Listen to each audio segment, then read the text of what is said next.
अवघ्या 20 दिवसात मंडळी डोंबिवली पुन्हा हादरली। डोंबिवली MIDC मधल्या अमुदान कंपनीत लागलेल्या भीषण आगीला 3 आठवडेही झालेले नसताना डोंबिवली MIDCत आज पुन्हा आगडोंब उसळला। डोंबिवली MIDCतल्या इंडो अमाइन्स कंपनीत अग्नितांडव पाहायला मिळालं। या भीषण आगीत जीवितहानी झालेली नसली तरी त्यामुळे डोंबिवलीकरांमध्ये मात्र घबराट निर्माण झाली आहे। या आगीनं पुन्हा एकदा डोंबिवली आणि या शहरातील लाखो नागरिकांच्या सुरक्षिततेचा प्रश्न निर्माण झालाय। पाहूयात आमचा प्रतिनिधी सुरेश काटेचा सविस्तर रिपोर्ट।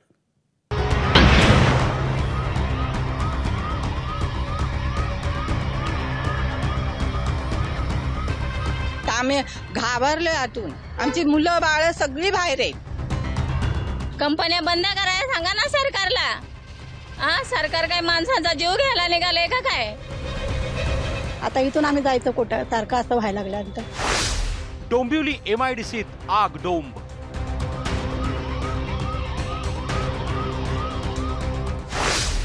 MIDCत आग, डोंबिवलीकरात घबराट।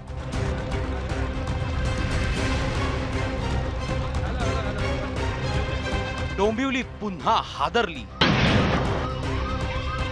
डोंबिवली पुन्हा भाजली,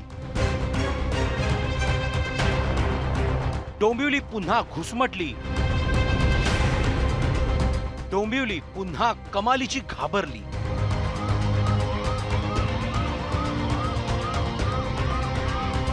याला कारण ठरलं ते डोंबिवली MIDCतली ही भीषण आग। MIDC फेज 2 मधील इंडो अमाइन्स आणि मालदे कॅपॅसिटर्स या 2 कंपन्या भीषण आग लागली। आग लागल्यावर धुराचे लोळ कित्येक किलोमीटर्सवरून दिसू लागले। इंडो अमाइन्सला आग लागल्याचं समजल्यावर डोंबिवलीकरांचा काळजाचा ठोका चुकला। खूप वर्ष झाली हेच प्रकरण अजून रेंगाळतच चाललेलं आहे। आज इतके माणसं उद्या आणखी ही MIDCचा जर हा जो इंडो अमाइन्स कंपनीचा ब्लो झाली तर इंडो अमाइन्स कंपनीचा एवढा मोठा ब्लो आहे की तो संपूर्ण MIDC खाक करून टाकेल। तर तसं नको व्हायला, याच्या अगोदर लवकर तुम्ही काहीतरी ऍक्शन घ्या अशी आमची रिक्वेस्ट आहे। ही आग शॉर्ट सर्किटमुळे लागल्याचं समजतंय। या आगीत कोणतीही जीवितहानी झाली नाही असं कंपनीतर्फे सांगण्यात येत आहे।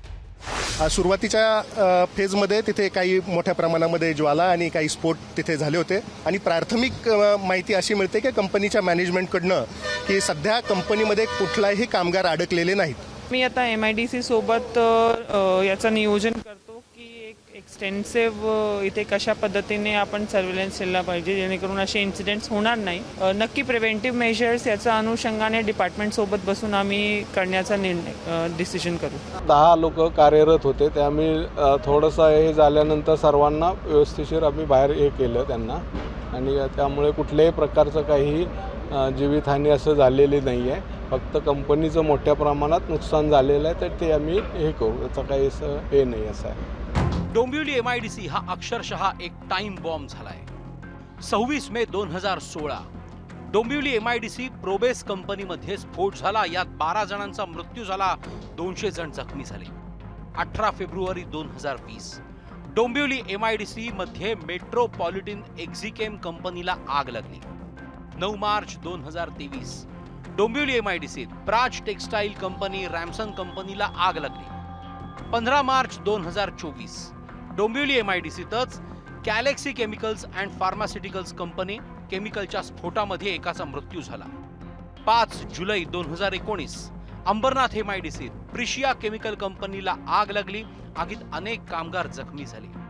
11 मार्च 2021 अंबरनाथ MIDCत RK1 बिस्किट कंपनीला आग लागली। 10 जून 2023 Ambernath MIDC blue jet health care limited कारखान्यात स्फोट झाला। एका कामगाराचा मृत्यू झाला, 5 कामगार जखमी झाले।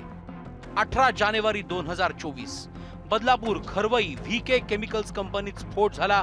एका कामगाराचा मृत्यू झाला, 4 कामगार जखमी झाले।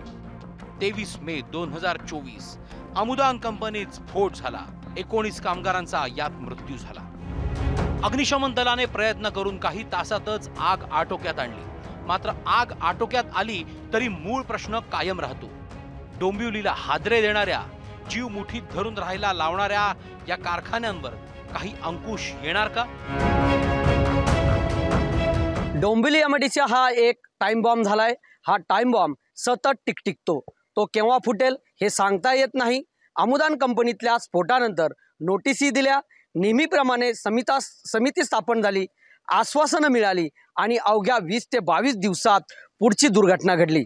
मात्र यावर खरंच कधी ठोस निर्णय होणार का, कारवाई होणार का, की डोंबिवलीकरांना जीव मुठीत धरून असंच जगावं लागणार आहे का? सुरेश काटे, एबीपी माझा, डोंबिवली। एबीपी माझा, उघडा डोळे बघा नीट।